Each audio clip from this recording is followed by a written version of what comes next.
Hi, it's Monday, it's 3 o'clock. Welcome to Together Unlocked on this very, very hot day in August. It's over 30 degrees here in the G90 studios in East London. I'm Drew Gosling, also known as the artist G90. I'm artistic director of Together 2012. We're bringing you this program today as part of our web based join in from home program of inclusive, accessible activities. With me in the studio today is the artist Julie Newman, our chair.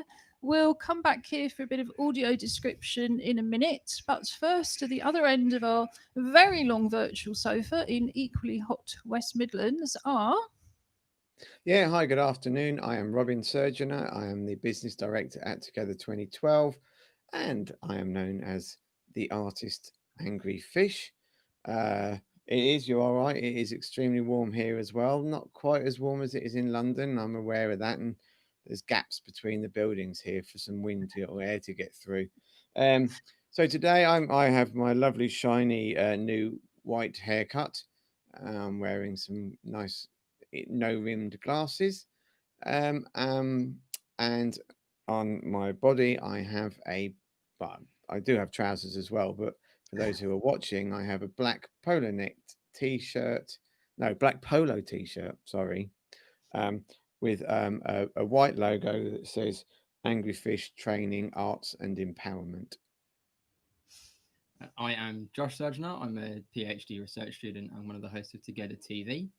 Um, I have kind of swept mid to long length hair that I'm learning how to style as it gets a little bit longer. And hopefully, with the sun, because it tends to make it lighter, that by Wednesday it will be end the discussion of ginger or blonde because it will be fully blonde by Wednesday. Strawberry. There's a little bit of sun and a little bit of soap will go a long way to brightening it up. Um, Other than that, I have a pink t-shirt with white writing and no glasses. And I did spot him combing lemon juice through his hair. Well, I do you didn't. know, funnily enough, I was going to say a little bleach is a marvellous thing. We're into ginger power here because Julie, though she will describe herself slightly differently now, was born a redhead and I am a henned redhead.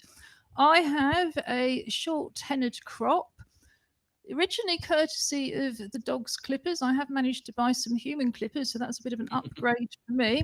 But the thought of sitting there after I'd cut it with a bag full of henna on my head was not attractive, so it's still a bit of a work in progress. I've got black plastic glasses, black wrist braces, silver jewellery, including in view of the summer a little fish pendant round my neck. Well, skeleton would be more accurate.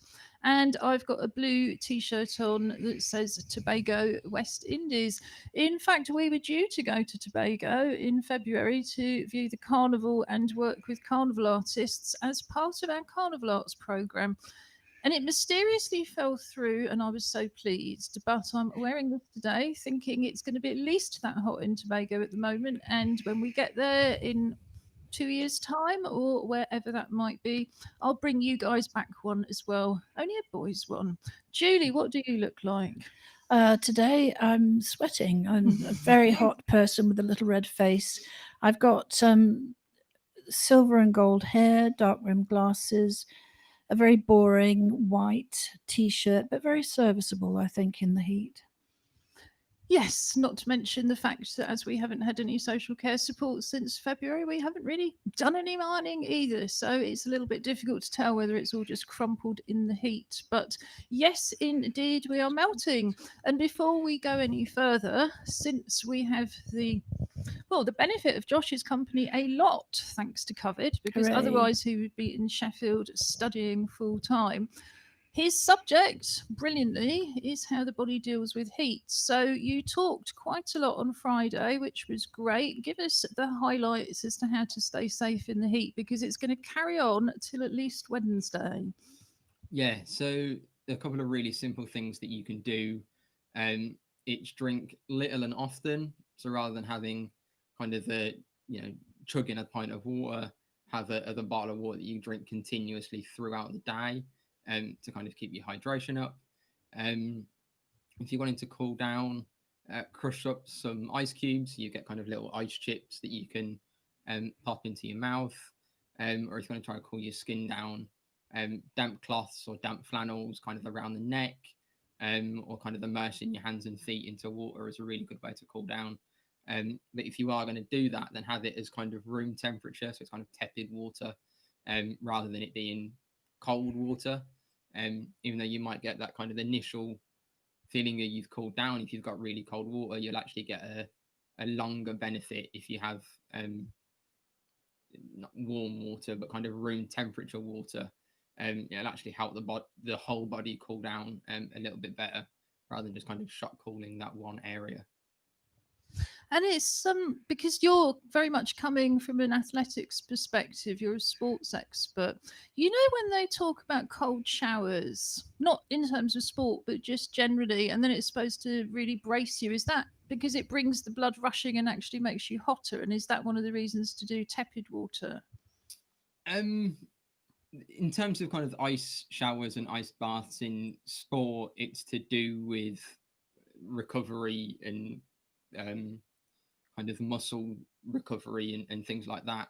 In terms of cooling down, if you use kind of room temperature water, what it will do is it will stay on the skin, and then it will draw the heat out of your body to evaporate. That's what sweat does essentially. Is it draws the water out, and then that's how you cool down. If you were to have really cold water, it's going to take that initial pull of heat to get rid of it, but then your body responds to all of a sudden you know your arm or your hand being really cold, in that it thinks you are cold, so it's going to kind of try and keep the warmth in. Whereas if you have room temperature water, your body's just going to go, it's going to think you're warm, and then you're going to keep kind of pumping that heat past the water, which will then draw it out and evaporate, and then that will cool you down. And I think that is a serious point, because lots of people would get under a freezing cold shower. But also, from my perspective, in another life, I collect girls' school stories, particularly the Shallow School series. In the school stories of the 30s and 40s, they leapt into their cold baths and it really warmed them up. So I was thinking, yes, that cannot be the case. If you have a school story that's set in the Alps and the snow and they're having cold baths, then they must warm you up as opposed to cool you down. But I never quite understood why till you explained it. Well, I was going to say, because it makes you shiver. Apart from anything else, the process of shivering is actually warming you up. Yeah, if you think of when you're cold, all of the responses that your body does, if you suddenly get into really cold water, your body's going to do all of those things to try and heat itself up. So if you're trying to cool down, you don't want to heat yourself up. I'm going to come back to you for a few more practical tips, but just going to make a link for the rest of the week. We are back on Wednesday and Friday as usual from 3 to 4 p.m. Josh will be talking more about sports and different topics then, along with virtual gaming. I've actually lost the point of that link, but that's because it is just so hot. Josh, tell us some more. And in particular, I've got a high blood pressure. It's not the only reason why COVID would not deal with me very well, but presumably there's a range of medical conditions where you really shouldn't exercise at all in the heat. It's difficult to give. One, I'm not a medical doctor, so I don't want to give any advice. Everything that I'm saying is a suggestion purely.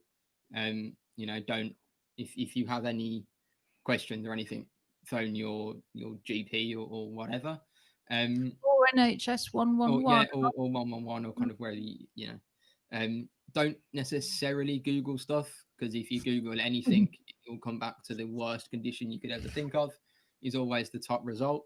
So yeah, avoid Google, especially if you've got any anxiety. But yeah, in terms of exercising in the heat, any sort of physical activity makes you warm. Muscles working generate heat. So doing any sort of kind of exertion and physical things is going to cause you to heat up.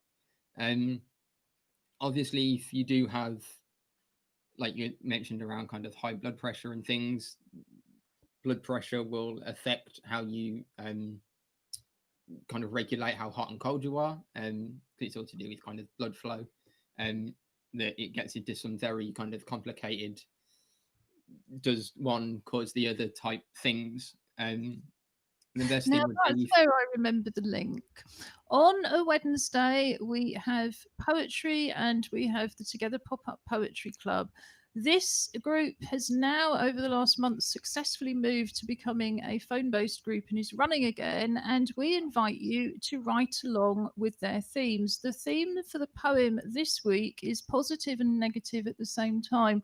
And it seemed to me when Josh was talking about all of the kind of tepid water and cold water, and it does this and it does that, I thought this has to be around the kind of the heat and this kind of dichotomy.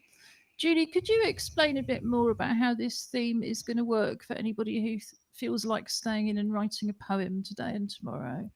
I think it works individually. You can have opposites, as you just pointed out. So you can have heat and cold. You could also have good and bad. You can have a range of opposites that perhaps are a little bit off the wall. I'd say that sort of without really knowing what else to say.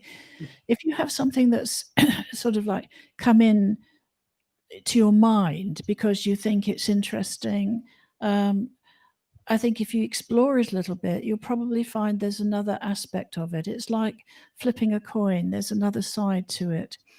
And I think that's really what Alison was wanting us to think about, was the good, the bad, the indifferent, the ugly, whatever. But sort of being able to look at something from different perspectives, so that you can consider extremes, but you could also consider what's in the middle. And my only question after that is, it was really hot last week. I don't know how you guys didn't come up with something really, really simple, but it sounds like a fascinating theme. So on Wednesday, we'll be hearing from the Pop Up Poetry Club. We'll see what they've written on that theme and see what anybody else has.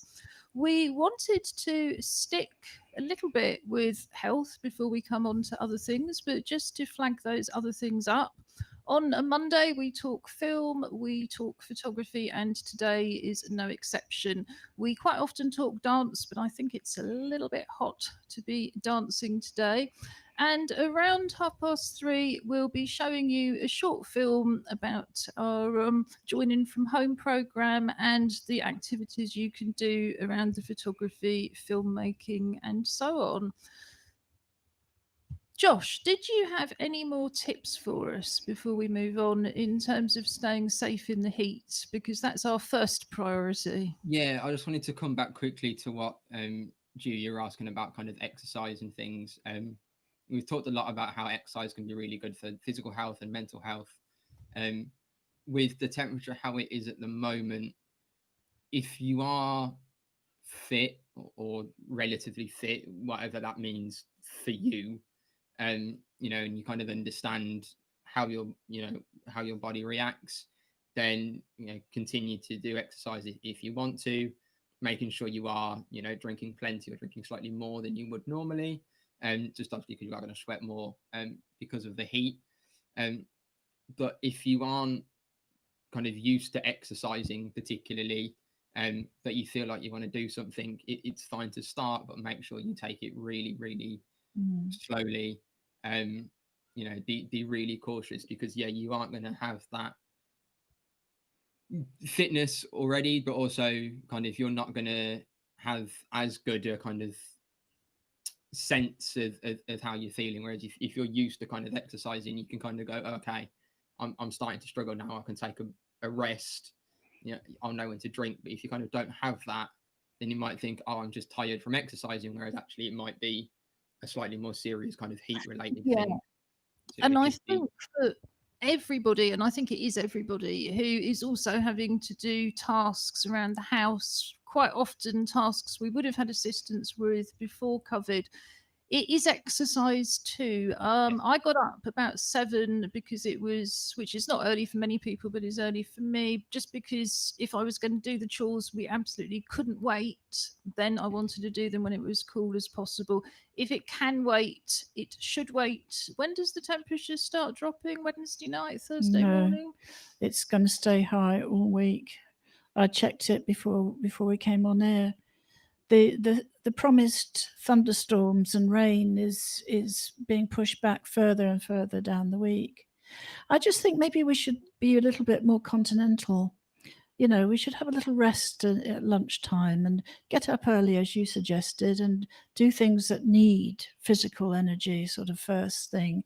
At night, there's some beautiful skies about, I understand. It's not quite so easy in London, although the moon was shining quite brightly last night. Nonetheless, if you do a little bit of exercise in the evening and go outside and sit and just gaze at the stars, there's all sorts of meteor breaking. There's lots of things to see in terms of the night sky, and it's worth checking it out. It's a nice way to get a bit of fresh air.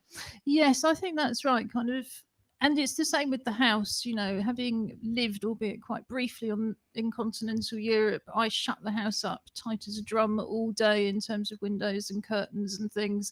And then as soon as the temperature drops, that's when I open it all up, air it, capture as much cold air as possible, and keep it for as long as possible. Now, COVID is rising around the UK. We need to get it back down again because we need to get our kids back to school, particularly wonderful EJ Surgeoner off camera in the West Midlands because she's just spent a fortune on school uniform. She needs to put it on. So I've been talking quite a lot in Newham recently to people running community champion schemes and all sorts of schemes to make sure that everybody has as much information about COVID as they need to stay well. We would also point out, of course, and I will put our crawler on, that if you stay home and stay creative as much as you possibly can, that is also a good way to stay well. But I thought, as I've got you all in the studios melting away and I have to be here as well, I'd give them a bit of a test. We always say, or the Surgeoners always claim, to be the most competitive family in the world. So I'm going to make Josh the teller, if you like, because he might cheat, but this is going to be personal. It's not going to be Josh would London never versus cheat. Birmingham. Josh does not cheat, No. except when he goes racing. Yes, I was going to say, for anybody who's just joined us this week, come along on Wednesday, watch our Clockwork Paralympics for the right of the teddy bear to wear a medal and see what you think. But in the meantime, a starter for one, a COVID symptom. Have I got to do this as well, or am I just keeping score? You can do it as well, but come on. Loss of smell. So you can just tally her for one. Fever, Persistent cough. aches and pains, sore throat, diarrhea, rash, Stomach pain. and discoloration of the toes and fingers. Yeah, COVID toe. Yeah. Headache, Uh, conjunctivitis. You're supposed to Rash. do it one at a time, but Sorry, also you're not supposed to be reading it off the iPad in front of you. I'm What? not. He's not. I can assure you, he's not. It's an email from you. Is what's on my computer. It's got the schedule on it. Yes, dear, oh dear, oh dear. So the government adverts, how many symptoms do the government adverts claim there are?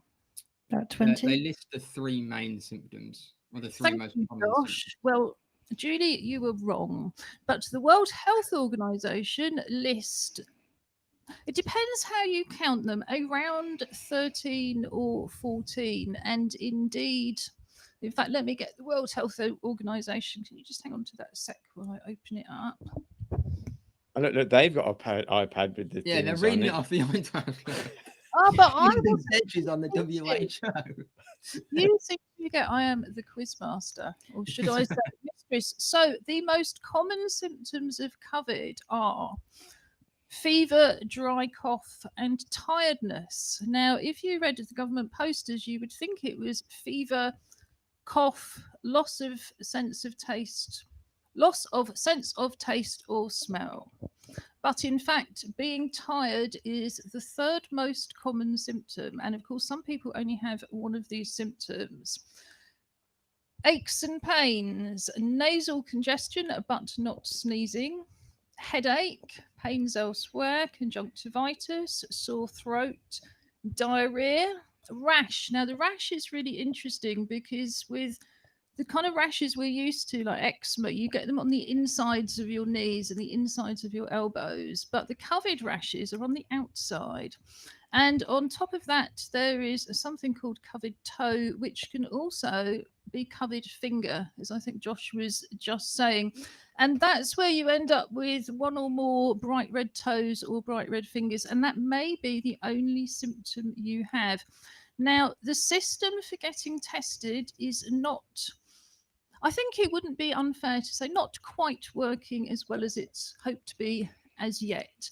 And at the moment, that testing for various reasons is based around just 3 symptoms. But you could still have covered if you just have conjunctivitis, feel really tired, have some aches and pains.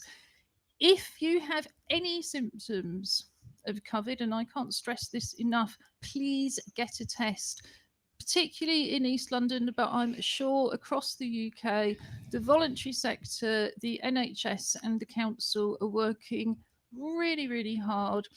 It doesn't matter what you think of Dominic Cummings or the government, it is just really, really important that we get tested.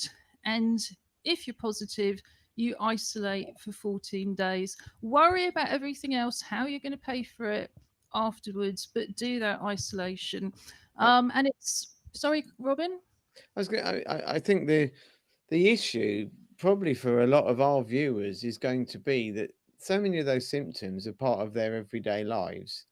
How might one make that distinction? You know, I wake up tired, I wake up aching all over, and I go to bed tired and aching all over. So I kind of know those things are there. Yeah, I think what they've said a lot, especially around kind of the cough, and I think it goes through all of the symptoms. You know, if you normally have a cough, you know, if it's suddenly worse or more persistent than it normally is. Yes, it's about Okay. subtle changes. I mean, I think you're Yeah. right. We know our bodies very, very well, but it is about those subtle changes. I don't think there's any harm in being cautious. I mean, if I wake up with conjunctivitis, I haven't actually been out of the house since March. Top of my list is not going to be a COVID test. If, on the other hand, I had had to go for an outpatient appointment 10 days ago, I would be straight on the phone, whether or not it was a common symptom. But I think you're absolutely right. And in the past, I mean, I'm somebody who, if I get a cold, as soon as I start sneezing, I know I'm going to cough, I know I'm going to lose my throat, my voice, and I know I'm going to be ill for at least 3 weeks. And I might get pneumonia. And if I get pneumonia, I might break ribs coughing. But there's other times I know I've got a virus and I've got no symptoms at all beyond feeling really, really tired and really, really achy. And, you know, there's a whole range of coronaviruses and rhinoviruses out there that cause coughs and colds. So that isn't really surprising. I think it just has to be, if in doubt, get a test and do that in a really safe way. You know, get a home test if you don't have a car. Do not get on public transport. Do not get into a taxi. Like I say, I've met and worked with over the last few weeks lots of really hardworking people at every level at the council, every level at the voluntary sector, and there's going to be people like that across the UK. They're not taking holidays, they're not having a great time. And to be honest, it would be nice to know that it was safe to go out again sometime in the next 12 months from the point of view of us shielding. So, yeah, I think let's all just try and cooperate. And rather than find reasons not to do it, you know, let's all try and find reasons to make this a big success, because it's working an awful lot better in some much poorer countries, test and trace at the moment. And, you know, surely with all the resources we've got, we can make it work. Did anybody want to add anything? I think the only thing, I might have got it wrong, but I'm sure that on maybe Thursday's news last week, they talked about they'd opened one of the new rapid testing centres in East Ham? We've had a testing centre here for about 3 weeks, or possibly longer, actually. I'm not sure. We're one of 4 boroughs with Brent, and I'm not sure of the other 2. But because we've had very, very high rates of COVID here and very high death rates, we're part of a group of boroughs where I think we kind of started the work before anybody else, in the hope that we would learn some useful lessons, because I think I was representing disabled people on some of those groups kind of certainly by the end of April, beginning of May. But yes, we've got a local test centre. However, if, like me, you need support to leave the house and haven't been out on your own for 20 years, the fact there's a walk-in centre is not massively helpful, but you can postal kit. I'll be very quick on this. I don't know if it's improved any, but Tracy tried to get a postal COVID test, because, and it was like a 16-page online questionnaire that she just wasn't able to fill in. So actually, there are barriers to getting tests. Absolutely, and I don't think anybody at any level would pretend otherwise. But I think the more we can try and make them work and feedback, and if any of you have got these experiences, including Tracy, I know you're listening and you're able to drop me a line. One thing I can do is pass that straight back. And in fact, I spent an hour this morning having a meeting with a lovely woman called Elizabeth, and she indeed wants to talk to as many disabled people, this is in Newham, but beyond that as well, about what are the barriers to testing, what are the barriers to self-isolating if you're positive. So yeah, any thoughts you've got on test and trace, please send them to us. The address has just gone across at the bottom of the screen, and it's info@together2012.org.uk. So we're going to get back to the arts with the slight thing that actually, once we've shown you this film, we're going to finish today with our very own COVID film, Charlie and the Sea Monsters, and we're going to talk a little bit more about how we made that, but also about how to do close-up nature photography, particularly with Josh, who's been doing some brilliant things on the iPhone. But first, we're just going to show you this short film. Together 2012 is running a Join In From Home programme from our website, together2012.org.uk. Click on the link at the top of the page, Join In From Home, to go straight to the main page, where you have a wide range of accessible, inclusive creative activities, mostly using things that you would already have at home. At the top of the page and throughout the pages, you will also see videos in British Sign Language to translate the site for deaf people. These videos can also be useful if you have difficulties reading and you simply want to hear more of the content. The Join In From Home programme is based on the activities that we would usually be running in East London. Dance Club usually meets on the 4th Monday of each month, and they create improvised masked dance for the screen. Here you can also see their very first film, where they simply made masks from paper plates, covered themselves with fabric, and just moved gently to the music. You can hear as well, there's an improvised soundtrack.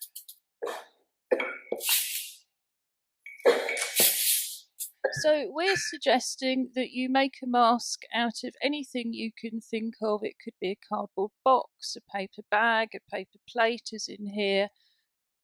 Video yourself dancing in it and then share the video with us. We will show it on screen, and we will also enter it into the dance programme of our film festival, which we run every December. If you're temporarily or permanently chair-based, there's also a warm-up you can do here, created by our associate wheelchair dance company Folk in Motion, and that focuses on relaxing your upper body and improving your breathing. The Photographers and Filmmakers Club usually meets on the 2nd Monday of each month.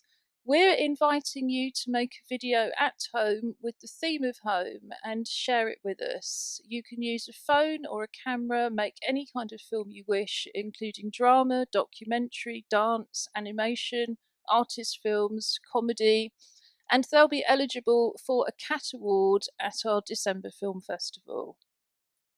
You can also watch with us from home. In addition to Together 2012 TV with Together Unlocked and other live streams, we have the Together Disability Film Festival highlights.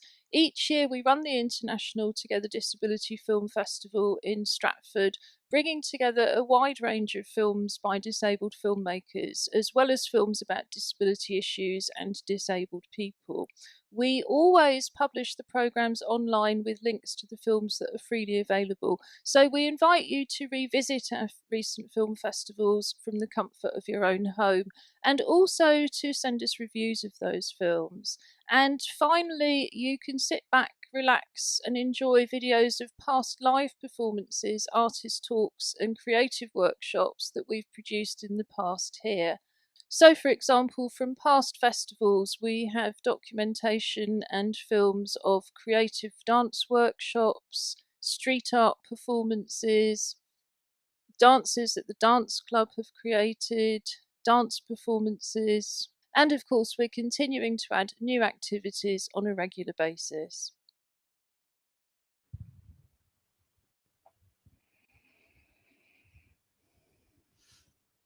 This is all taking a little bit long to come back on, but that's just because it's hot.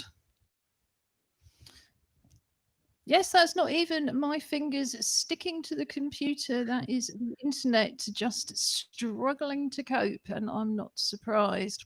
So I think for once, all of the information about things you could just sit back and watch and listen to was more relevant in this heat than the things that you can actually actively get engaged in. I don't think many of us feel incredibly creative in the 30-degree heat. But what we did think would be interesting to talk about, as Julie was saying, is what do you do when you go outside, get a bit of fresh air, don't go very far, but you can still be creative. We've seen a number of artistic contributions from Josh, who started on this covered journey saying he was not an artist, but has been learning to draw, taking films and taking some wonderful photographs, including his ones of thunderstorms. And if we do get some thunderstorms, I'm looking forward to trying some of those tips. So we might talk about that in a bit. But I wanted to show a photo on the stream we haven't seen before and just ask you to tell us a bit about how you took it. So for anybody who can't see, these are purple flowers with a bumblebee in the middle. And some of it's in focus and some of it isn't. The bee is right in the center and in sharp focus. Josh. Yeah, so we talked a lot about kind of smartphone photography and iPhone photography. I say cheated. I didn't cheat, but I took this on my proper digital camera. So it's not an iPhone shot. That was taken with a proper kind of 300mm macro lens attached to my kind of SLR camera. But yeah, it was very simply kind of sitting in the garden in the sun a little while ago, kind of looking at a lavender plant and waiting for a bee to finally land on it. Initially, I tried to kind of follow the bee and then focus and take it, but they were very kind of uncooperative models. So in the end, I decided to just pick a spot and just wait for a bee to land in it and then take a photo. I was probably there for 5 or 10 minutes, took a couple of different tries. Some of them came out a bit blurry because the bee was moving, and then kind of got that one where it had and settled kind of right in the middle of the shot, and yeah, was able to kind of get the picture. Yeah, I found that was a really useful technique as well. And I'm sure not just if you're disabled with limited mobility, because I was videoing in fact, it kind of wasn't great because I was doing it from inside the house for various reasons. But I was looking at the honeysuckle just outside the window, and again, like you say, trying to follow the bees around, and then eventually you go, no, actually, the thing to do is get everything really sort of set up and let the camera focus and so on, and then wait for the insect to cooperate. Julie, Josh was talking about macro settings, and it's something I kind of know a bit about, but it's one of those things, isn't it? If you're really going to take a close-up photograph, the camera needs a special setting, and in a sort of big camera, a posh camera, it's called a macro setting. But on programs, sometimes you just see an image that's supposed to be a flower, really stylized, don't you? And if you swivel the dial to the flower, it should set itself for really close-ups. Are you talking about a camera, or are you talking about a phone? Because my phone doesn't have that. But Well, I was thinking more of the camera, like I say, with the SLRs. yeah, for sure. I think why that's useful is because it automatically sets the aperture. And one of the things about close-up photography is using, for example, an iPhone. It's possible to enlarge a section that you're about to photograph and take it that way. But what you lose is you lose a lot of the definition. A much better way of doing it is to take the camera closer to the item that you're going to be photographing. And that way you can always enlarge it and keep the definition. So you can enlarge it sort of like post taking the picture without losing anything. One of the things that Josh has done is very sensibly used a specific lens which allows you to get very, very close. As you can see, the lavender flowers, I wouldn't have automatically known it was a lavender. No. And I'm actually not too bad on plants. But it's isolated the area that Josh wanted to take a photograph of, and it's put it into sharp relief, and everything else becomes that beautiful photographic sort of slightly blurred aspect to the picture. And that's because, Josh, very sensibly, you used a specific lens for that. You can also do something very similar at night. If you're looking at the moon, for example, you can get some really nice moon shots just using a standard telephoto lens. But it's important to experiment. There isn't going to be, you're not going to become a good photographer. What you will do is you'll become a photographer, and if you enjoy it, then your photographs will reflect that. But the judgment comes from some sort of inside of yourself usually that says, oh, I'm not a very good photographer. It's like I can't sing. Most people can sing, but it's a lack of confidence. And the only way to get confident, I found, and I've been taking photographs sort of at a significant level really since I was 18, but I still, sometimes they work, sometimes they don't, but it's not the end of the world. And sometimes you can really get an interesting image out of something that's gone wrong. So don't discard those funny images. Yeah, we talked a lot about that before, haven't we? I'm going to take that photo down. I mean, you're right. I haven't found but I could be wrong, a specific setting for close-ups on the iPhone. I don't know about the Android. Have you found any close-up settings, Josh? I think, and it goes back to what Julie was saying, there's two different types of zoom. So when you're using a camera, kind of like an SLR camera, and there's got a lens on it, it uses something called optical zoom. Yes. Which is when it's actually kind of magnifying the lenses and the glass within the camera is what's creating that difference in distance. What kind of iPhones and smartphones do, because the lens can't move because it's fitted to the back of the phone, is that it has something called a digital zoom. So you're basically... Oh, now, just to stop you both there, I'm not talking about zooming in, because as Julie said, it's often about getting the camera close. But the lens, most lenses, and you'll find this with both cameras and phones, if you get too close to an object, effect, it's blurred. And what the macro setting does, or this close-up setting does, is allow the lens to kind of focus almost an inch away from you. So it's not using the zoom, it's actually a function of the focus. Now, I think this is a good opportunity. I'm just going to put this into the stream that I took last night, but I'm going to try and mute it. That would be helpful, wouldn't it? So let's just move this around. So for anybody who can't see it, this is, well, basically water beasties. I have a half barrel pond in my garden, which if you watch on a Wednesday, our feature Nature Watch with assistance dog Precious, you may have noticed this rotten barrel in the corner. It's my wildlife pond. It's got wire over it to keep the dogs out.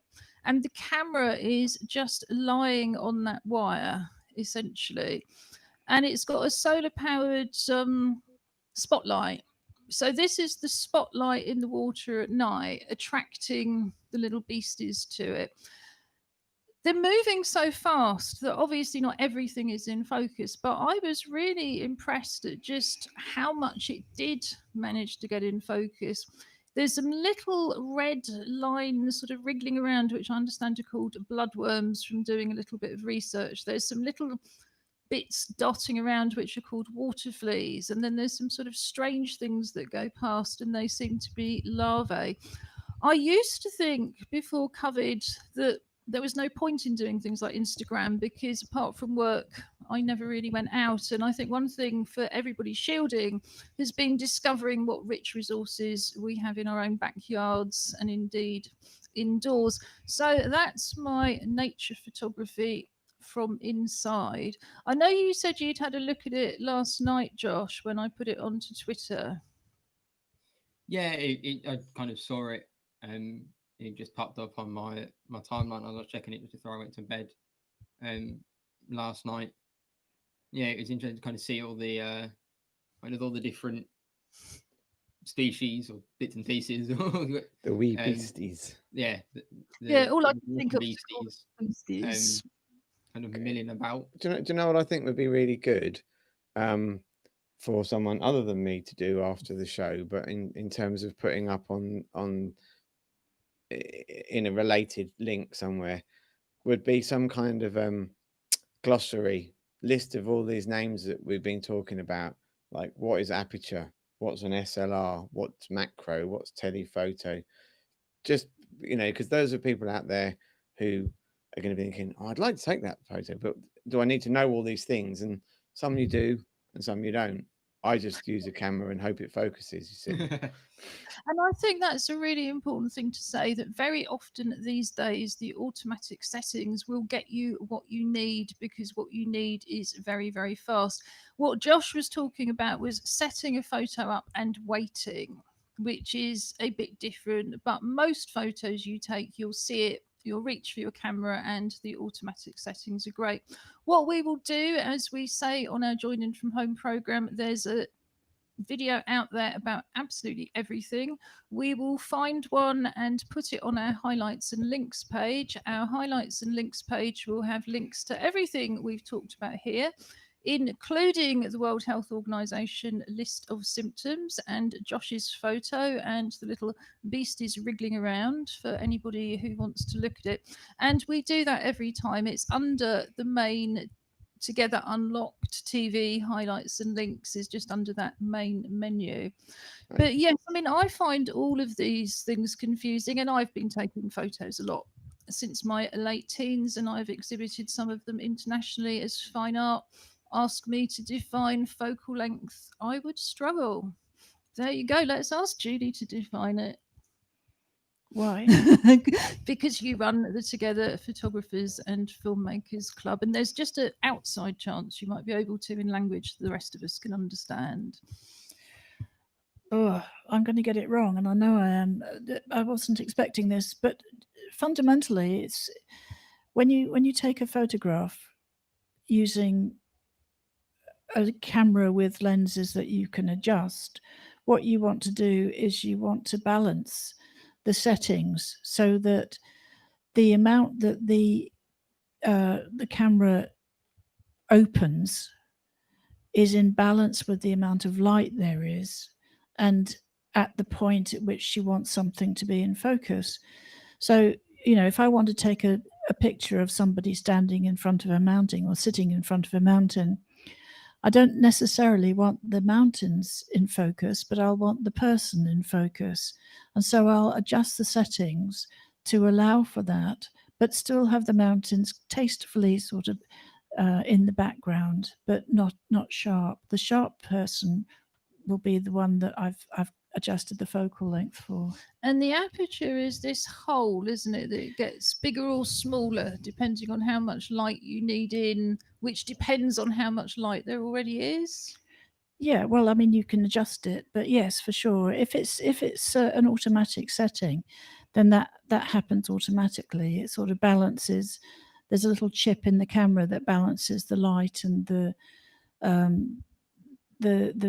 bit that's in focus, the bit that you're actually, if you've got a digital camera, you can actually, you've got a bit on the screen or the center of the lens, which indicates that this is what you're going to take a photograph of. I'm gonna say, I think sometimes it is all like good photographs sometimes really come down to luck, and willing participants. I don't know if you've got access to the picture of the bird that I sent you the other day, but I hadn't gone out to photograph a bird. I actually dropped Josh at the hospital, and I was waiting, and I suddenly saw this bird that's about that big, sitting on this post. And I'm like, okay, I'll drive close and see what it does. And it stood there. So I took a picture through the window, and then I thought, okay, well, maybe the window will distort it a bit. It's going to fly off if I open the window, ran the window down. This bird just sat there about that far from me. Sorry, that way, like that far from me. Just like happy as you like, and just let me take its photo. I don't even know what bird it is. I think it's a crow or a raven, but what's quite interesting with that was that because you were focused on the bird, the camera ignored the window of your car and took the photograph of the bird. So that wasn't relevant to the camera and the little chip. Yeah, I mean, I think unless you are an absolute superstar and also, yes, shall we say, kind of very, very controlling. These days, for most things, the computers are just so much better at it than we are. Yeah, If you want special effects, that's when it's really worth learning how to control it. And again, if you're feeling like you want to do some photography, but you don't want to do anything original, that's the time to get onto YouTube, sit back. There's loads of great photographers doing fantastic videos, and it's a great way to learn. I mean, I don't suppose you can imagine the world we grew up in where you couldn't just put on YouTube and find a video, but it's still quite amazing to us, isn't it? That there's so much out there so easily. And we do actually, I don't know if anybody noticed, but we do actually say that on the film section of the Join In From Home program. It's not how expensive your phone or your camera is, it's what you do with it. So, yeah, I think it's really important, just quickly, because I'm conscious of the time. If you go online around kind of photography things, there's almost a certain kind of snobbery, or if you use the automatic settings, you're not a real photographer. It's like, well, actually, when you learn, when you are starting to, do it for the first time, those automatic settings are there for a reason. They haven't just kind of thrown something together and got, that'll do. Some professional, when they've made the camera, have set it up exactly on the landscape or whatever. absolutely. Why not And use it? And then when you do start to learn all the technical things about shutter speed and whatever, then you can start doing your own stuff. But actually, there's nothing wrong with those preset ones, because they're there for a reason. I think that's a really interesting idea. It's not the computer, it's the synthesis of loads of human beings. But also, I mean, I started my paid career as a journalist, and the sort of journalist, which was unusual in those days, who took their own photographs.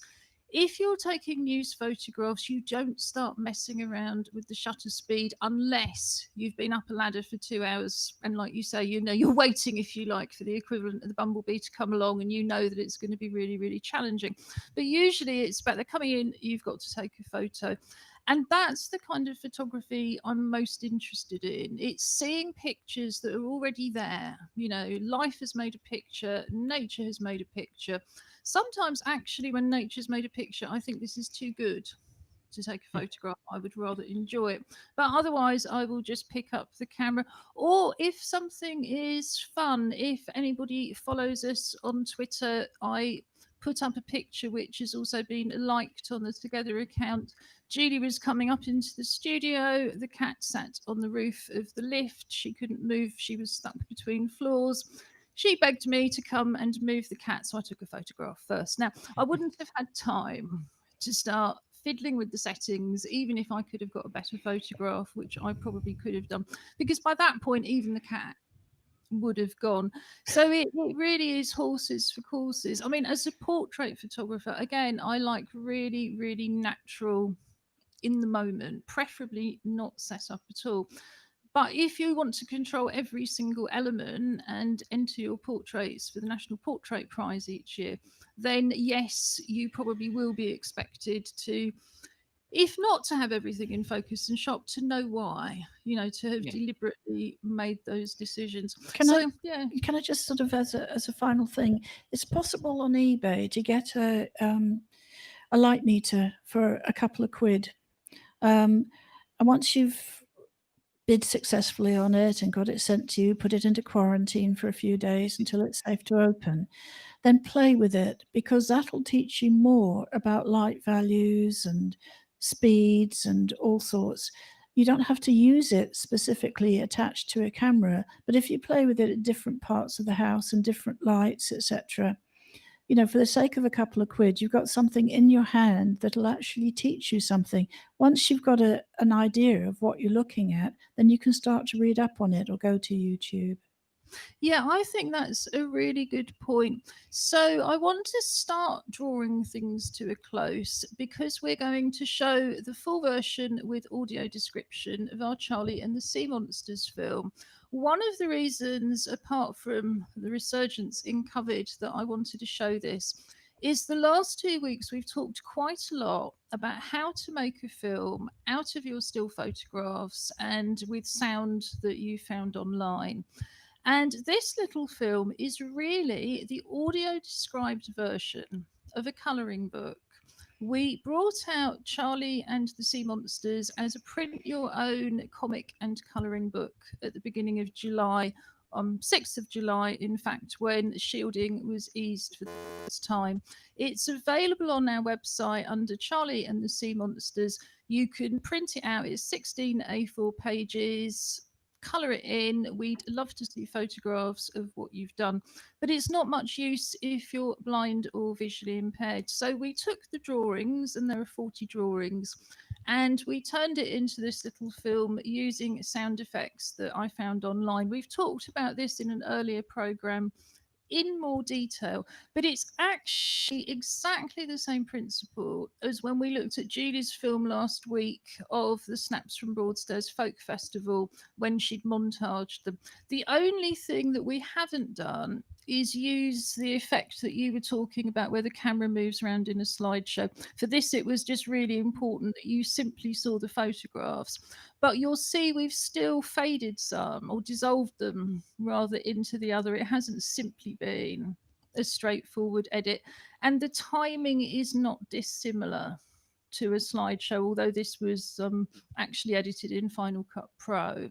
So on Wednesday, like we say, we have our Clockwork Paralympics for the right of the teddy bear to wear a gold medal. Julie, I don't know if you'd like to hold Anna wearing a medal for the last time. We join in the worldwide virtual bear hunt each week, so we have a new teddy bear for you each week.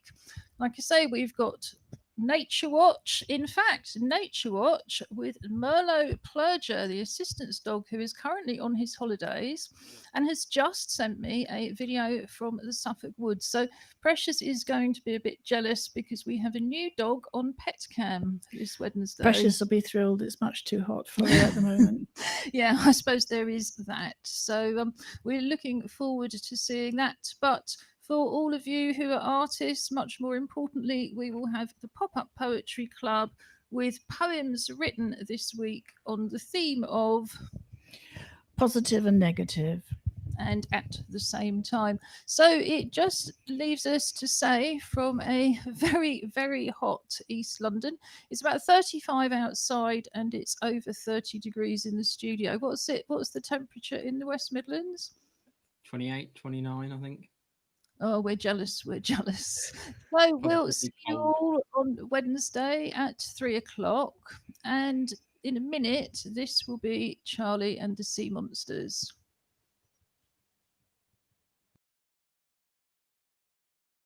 In a city not far away, Charlie and the other residents were going about their business.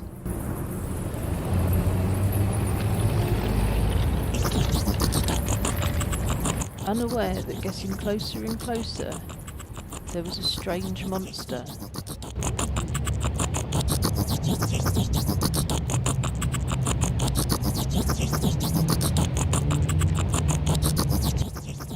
With a kiss, little monsters leapt off the big monster and started climbing into Charlie's mouth.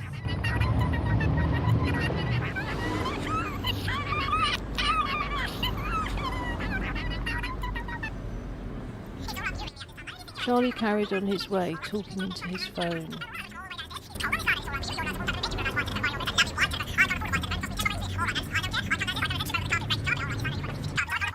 Unseen, little monsters come out of Charlie's mouth as he's speaking and fly into the face of the woman walking past. Charlie spits as he carries on. Little monsters play in the spit and jump onto a passing wheel.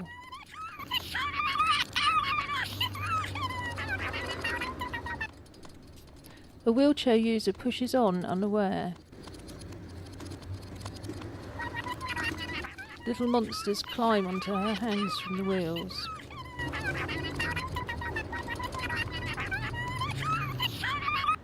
Meanwhile, Charlie goes into the store.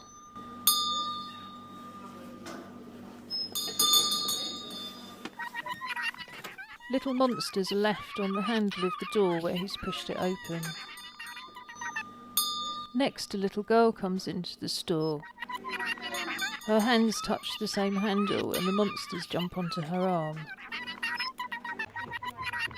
As she touches her face, one climbs onto her nose. Charlie is in the store picking up tins from the shelf to have a closer look. When he puts them back, they're covered with little monsters. Charlie chats in the queue as he waits to pay, and little monsters fly out with every word.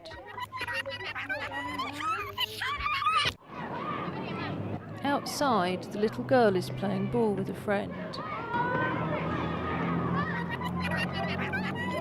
Little monsters climb from her hands onto the ball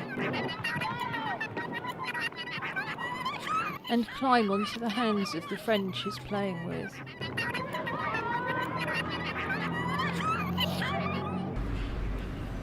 Meanwhile, Charlie gets onto the bus.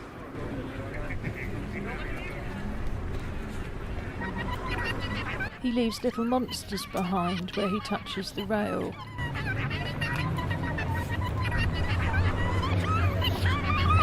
The monsters climb onto the hands of the next person to get onto the bus. Back home, Charlie chats to a neighbour who's putting out her bin.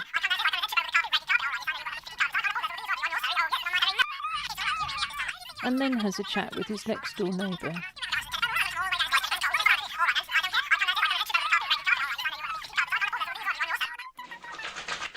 Back at home, the lady on the bus is washing her hands.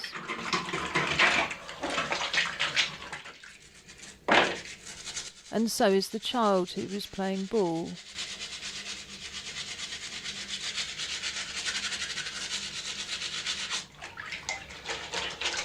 And so is the wheelchair user, who's also scrubbing the wheels.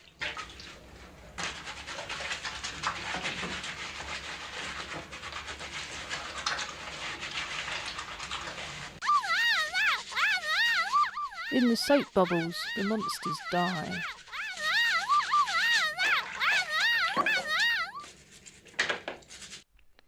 But other people Charlie met are now ill.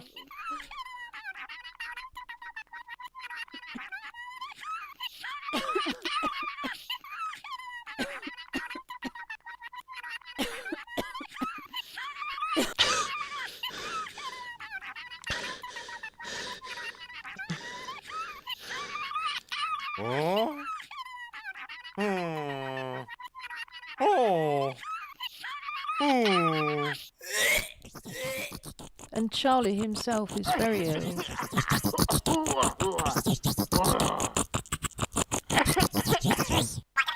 And while a neighbour's still fine, she has lots of little monsters coming out of her whenever she speaks.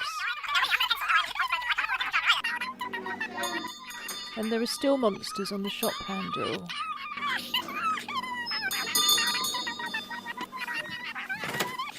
And on the shop tins. And on the rail in the bus.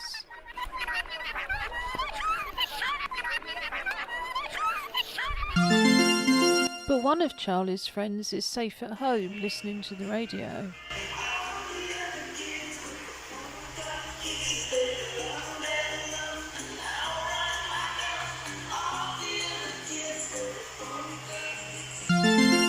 And puts a mask on when they go out. And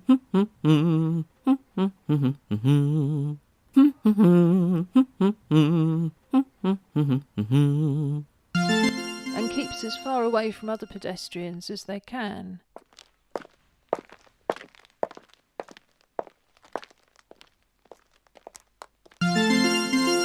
And washes their hands when they get home, which kills the monsters. Story and sound, June 90. Artwork, Stickman Communications Limited. Together 2012. Creative Commons 2020.